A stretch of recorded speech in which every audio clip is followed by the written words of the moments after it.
He is José Francisco Garcia.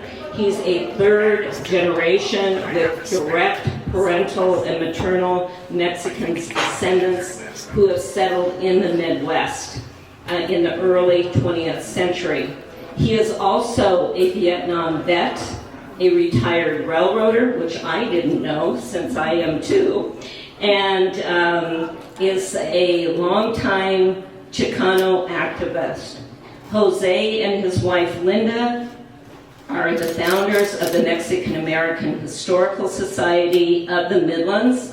Now retired, their time is spent on curating a research library of folk art, historical artifacts, media focused on the art and civic accomplishments of Spanish-speaking surnamed people of the Americas, with a focus on the heartlands.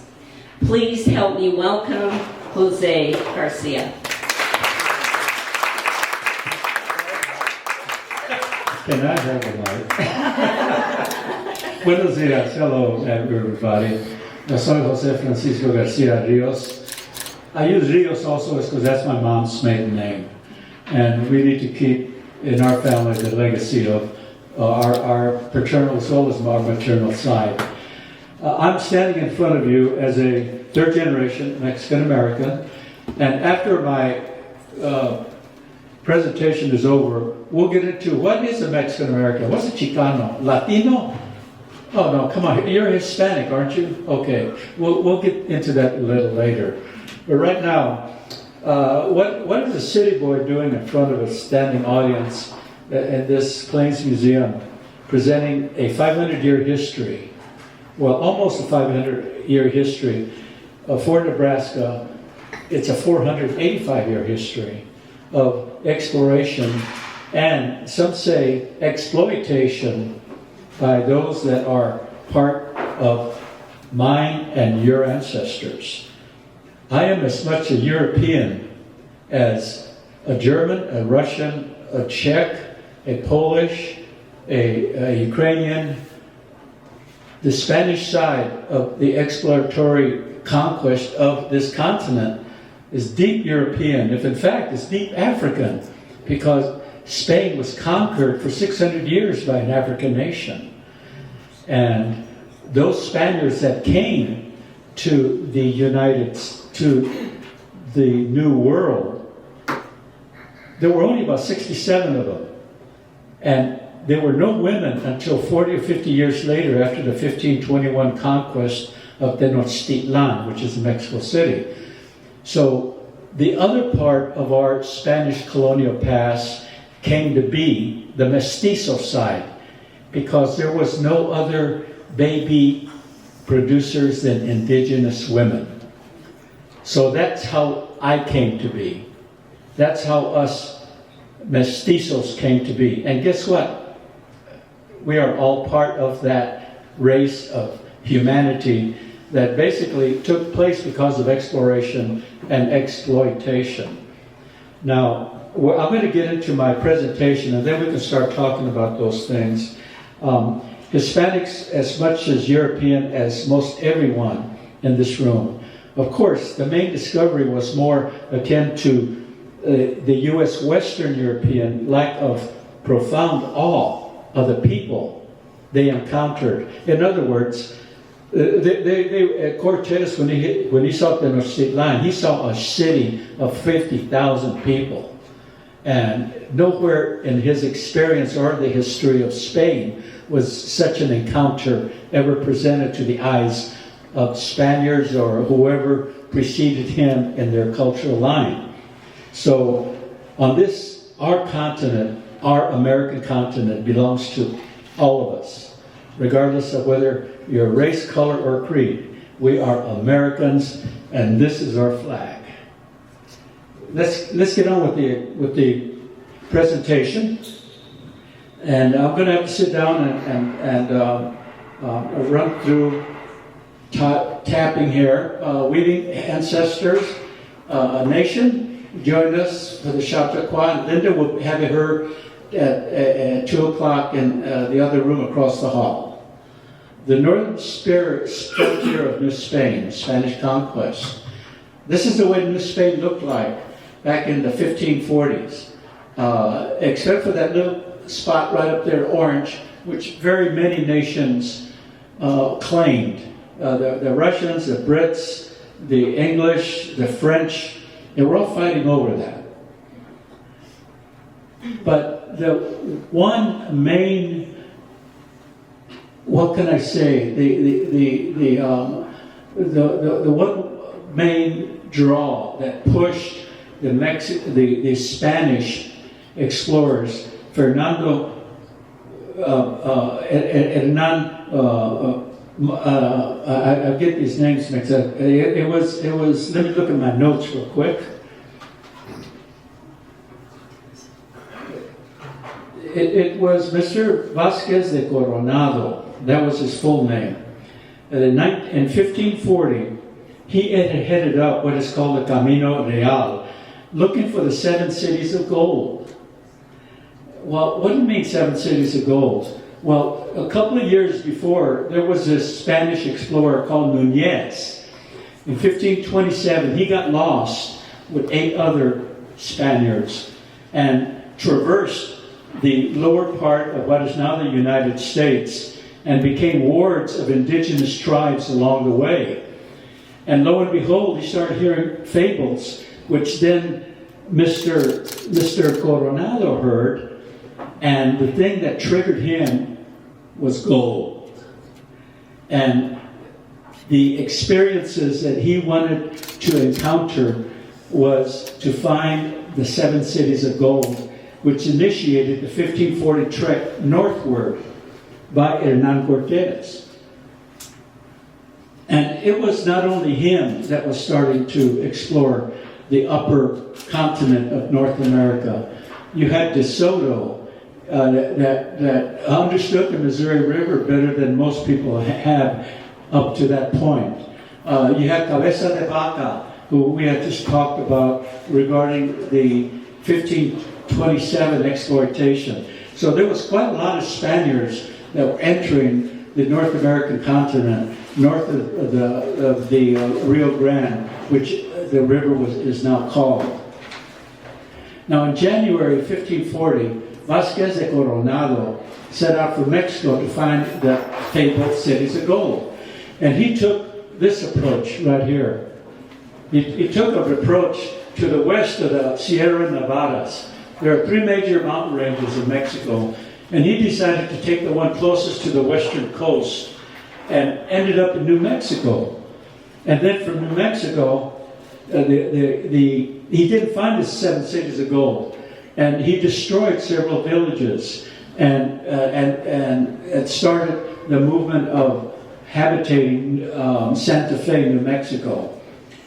And then he started hearing from Indian tribes of entire cities that were made of stone and riches of gold even further, even though he didn't find them where he initially thought they were. All of these stories just came to be. As added interest, Vasquez de Coronado headed north according to various accounts, each in the real... He started heading north and then east. And one thing that is very apparent to me, and it becomes very close to my experience as a Spanish colonial descendant, was when I arrived in Nebraska in 1976, I saw vestiges of the Spanish experience. And when I visited the Plains Museum in Aurora, guess what I saw? I saw a mural of Coronado that was depicted right in the middle of their entryway. And this got me going when I saw this. It wasn't my experience with the Chicano movement or my study of history as a neophyte. I don't have a degree. I have a degree in psychology, but I never practiced how to do history. I am a self-determined initiator of the tales of the United States of America.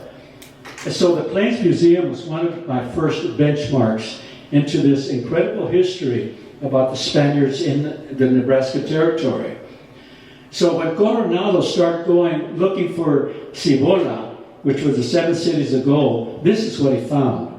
He found the Wichita tribe, Indians, that were living in these kind of conical huts in the 1540s. There were no cities of gold here. And he ended up destroying quite a lot of lives, and in deep disgust, he returned to Mexico absolutely defeated. There are others that stayed, though, in the area. This is the route that was taken, by the way.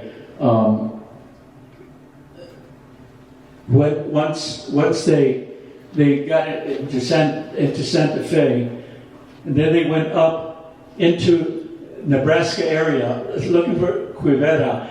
When they hit the North Platte, what we call it, it was named the Rio Jesus Maria.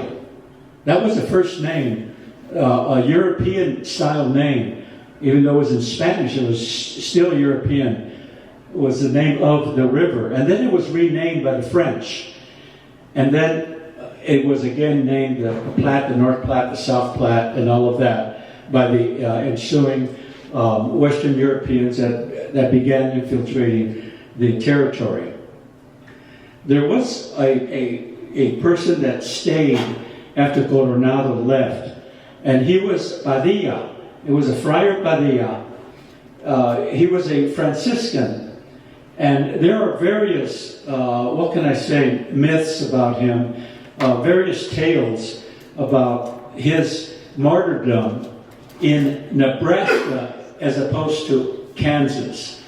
And the majority, the configuration of thought is that Father Padilla in 1542 was attacked and killed in the Kansas area near Cuartelejo, which was in the middle of Kansas, and the epicenter of Spanish incursion into the eastern part of the plains. But there are some evidence that Padilla was actually martyred by indigenous people around the spot in the North Platte area, North Platte River area. But that hasn't really taken hold. But I have been coming across quite a lot of articles on the fact that he was the first European that was martyred as a Franciscan or as any religious from Europe in Nebraska, not Kansas. Now here's a story that really jumps into the current age. Exarban. Many of you heard about Exarban. Exarban was a 1885 myth that became part of the civic social life of Omaha, Nebraska, after a trainload of very important and well-endowed socialites went to Kansas City and started meeting people to bring business up to Omaha. And they met a reverend. It was a Catholic priest. His name was Father Enright. And Father Enright, for some reason, had a very sharp hold of language. And they were all trying to figure out what to call their adventure, their new adventure of bringing people into Nebraska, having them visit Nebraska, and giving them a reason to come. So let's do a pageant called the Exarban pageant. That's Nebraska spelled backwards. And the word ak would be, it's a Syrian word for a head of household. Sar is a word for household in Arabic. And ben, word for brother in Hebrew. So Exarban was born, the Coronado and Quivera, which up until the late 80s, the early 80s, it was very formidable in the social life of Omaha, mostly of the upper class. And now it's gone. It's now, Exarban's gone, as you all know. It's now churning all kinds of money for investors of apartments and businesses. But this story had very deep Spanish roots and reflected the mythology of Exarban all over again after 400 years of knowing that it was a pure myth. The Spanish-Mexican presence begins in the Great Plains. One of the artifacts of this presence is today part of a Hildreth Meir designed a 250-foot gold leaf frieze that runs along the walnut beams below the ceiling in the House of Representatives, known today as the West Legislative Chambers of the Unicameral in Lincoln, Nebraska. If you look up into the ceiling, you will see these friezes bordering the walls. And one of these friezes is that Coronado discovery, the Prairie of 1541. It's written right up there. And this is another example of how the Spanish story of Nebraska is being told. And they also have the story of a Frenchman that discovered the Platte and of Lewis and Clark that went through in 1804. But the Spanish story was part of these friezes in the state capitol's West Legislative Chamber. Another experience that was discovered back in 1894, was it? What do I have on here? 1874. This gentleman here, Prather, is standing at a site where he found stirrups on December 2nd, it's 1924, it's way after. But these are Spanish stirrups that he found dug into a cornfield in Franklin County, Nebraska. And he found two of them. So the first one he took to the Nebraska State Historical Society, and they confiscated them, then give them back to him. The second one, he had other people look at them, and they started identifying them as a true representative of 16th century Spanish stirrups that were found here in Franklin County, which is, here's a Republican river right here. Here's Franklin. The county is in red. It's near Riverton and Red Cloud. Prather lived in Riverton, and here's where he found them, right here. Other things that led to the historical aspects of, even though it has never been examined, the actual battle place, there have been fragments that are said to have come from this battle. Whenever you defeat an enemy, you take booty. Is that how you pronounce it? Yeah. Booty, bounty? It's things that you take from the battlefield for your own. These shards, pottery shards, are actually from olive oil wine bottles. And they were found in an expedition of Eagle Run, close to Omaha. And it is figured that the Pawnee took this kind of material as booty from the actual battle, and it ended up in the hands of tribes in the Omaha area. This somehow or another, they figured out that this is what could have happened.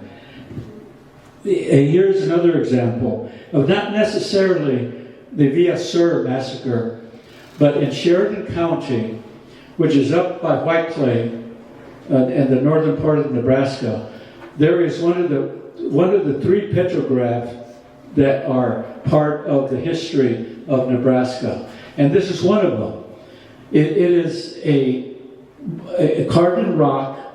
You see the cross, and then this is the connection that kind of caught up with me. The name is Celedonio Garcia, and they can't figure out where this came from. They haven't been able to figure out whether this was pre-Villa Sur, post, what date it was. They kind of figured it was probably a gravestone for a Spanish trader that died along a trade route. But it exists in Nebraska, and the name Garcia is on it, and it's probably 300 years old. This was found in the sandhills of Nebraska near Fort Atkinson. It's a perpetual calendar, and it is documented to about the late 18th century, about 1780, 1800s, that was found as another sign that the Spaniards were very involved in many things in the land that became Nebraska. And of course, monetary, also around Fort Atkinson. These were very old coins, and if you notice, they are cut into bits.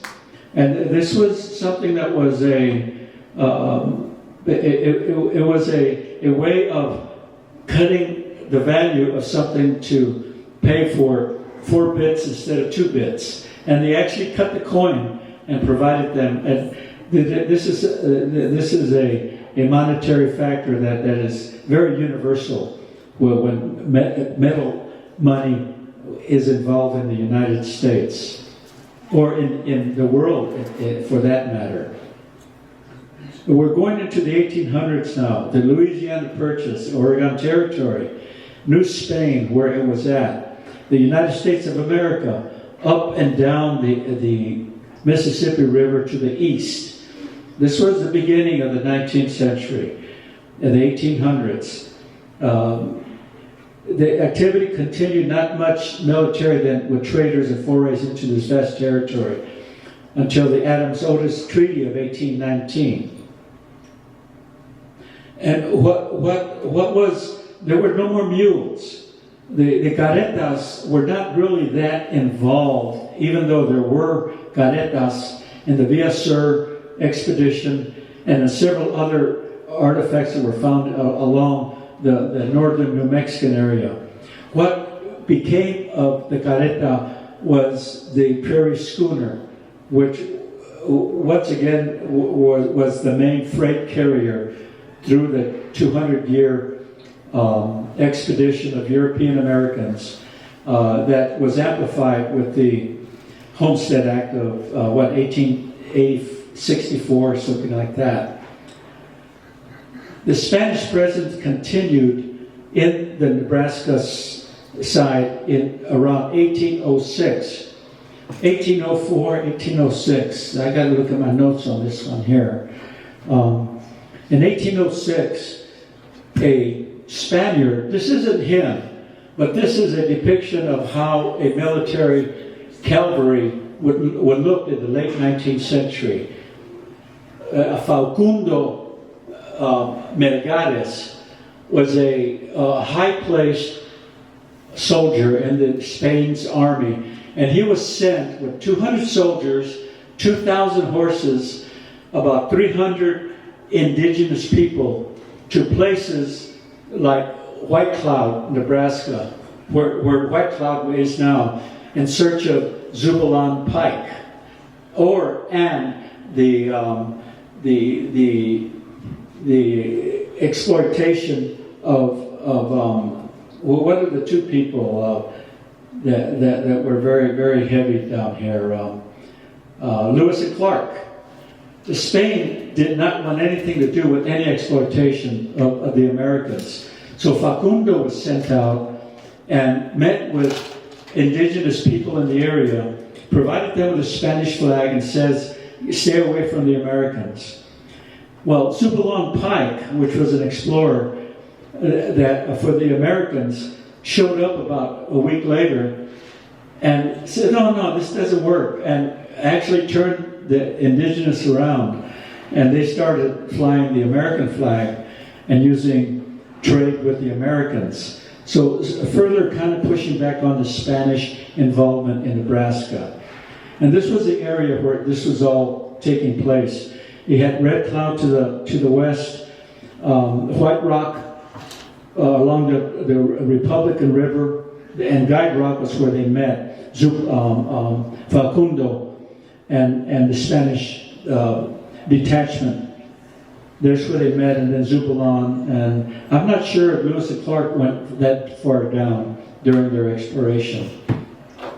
And here's Pike. Kansas really worked on Pike, and they have quite a lot of monuments for Pike in the Kansas area. Another Spaniard born in New Orleans, that was paramount in the history of Nebraska's trade, primarily the fur trade, is a man called Manuel Lisa. If anybody was important to the undertaking of the United States government, the federal government, and to perpetuating the authority, the federal authority on land that the United States of America has entered and was working for it to become their own, it was Manuel Lisa in Nebraska.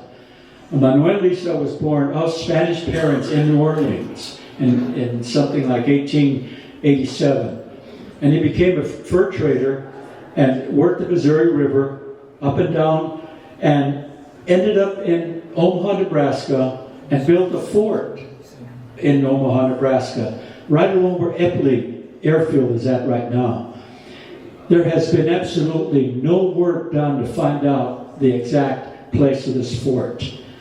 If in fact, there were 20 years later, there were French traders that were given more attention to their history and their involvement in trade than was Manuel Lisa. Manuel Lisa not only established a fort, but he became part of the indigenous tribes. This tapestry supports that. This tapestry I found about 15 years ago when I entered one of the great rooms at the unicameral at the state capitol. And in 1807, Manuel Lisa organized this trade. And part of the things that he did was to work with the indigenous people and try to show them gardening, how to do gardening. And one of the things that he introduced was gourds, pumpkins, and that kind of produce. And this tapestry hangs in the Capitol of Lincoln, in one of the, I think it's the judicial quarters. Now, it may not be there anymore, but I saw it, and this is the picture I took of it about 15, 20 years ago. And I need to do more work in making sure it's still there, so I can keep talking about it. Fort Lisa, built near the site in 1807 by the trader. This was codified that by the daughters of the Nebraska Society of U.S. Daughters of 1812 and 1927. So there is but it isn't where it's at. It's up on a hill overlooking the Missouri River. Now, this is another story about Manuel Lisa, what he did. This woman here is one of his 3 wives. It's his last wife, I believe. And he brought her into Nebraska like in 1818. And her name was Mary Hempstead Keeney, Keeney. Lisa's 3rd wife, a European-American, a widow and sister of his friend, attorney Edward Hempstead. They were married in 1818, and she is the first white woman to travel up the Missouri River and spend winters of 18, 19, and 20 at Fort Lisa. They had no children. Lisa at this time became the first known United States settler of Nebraska. In the 1819, Mrs. Lisa accompanied Manuel to his trading post on the Nebraska side of the river. And she is the first woman to reside in Nebraska, the first white woman to reside in Nebraska. And this is it isn't very well known, but all the research I've done, and I'm an amateur at heart, I can't find anything that says otherwise. And this was only his third wife. His second wife was an indigenous wife, and it was related to Big Elk, which was the head honcho with the Omaha tribe in the area. And I believe he had children with him through this marriage. And his children are still part of the Omaha tribe And one of them I met, and she made me an uncle in the tribe. That's another story. The first wife was a very well-to-do St. Louis woman that didn't want anything to do with where Manuel was doing all of this trading up and down rivers for close to 20 years. So his history is profound, and it hasn't been very well vetted at this point. This was the big elk at the time when Manuel Lisa was part of the scene there in Omaha. The other thing I didn't mention that I should about Manuel Lisa is in the War of 1812, he became a federal agent and was able to keep the indigenous tribes, the Omahas, the Sioux, and two other tribes on the side of the United States when we were at war with Britain in the War of 1812. And he was able to handle this in a way that was very positive towards the amplification of the authority of the United States federal forces and the perpetuation of the United States of America. Manuel Lisa was the person that made this happen. And then we 5 minutes? Holy enchiladas. Holy cow. I'll probably have to cut this. I'm going to go quick here. And then came the Homestead Act. Millions of acres. This says Iowa, but Nebraska all over the place. We knew about the Irish and the Germans and the Swedes and the Polish that came. If you had 10 acres of land, if you settled it, it's yours. The Chinese Exclusion Act, that is what catapulted the use of Mexicans from Mexico to start providing labor to the railroads, moving north into the Great Plains in the 20th century. The other political acts also started happening. The Mexican Revolution of 1910 pushed me and my family north. That's a whole complete story.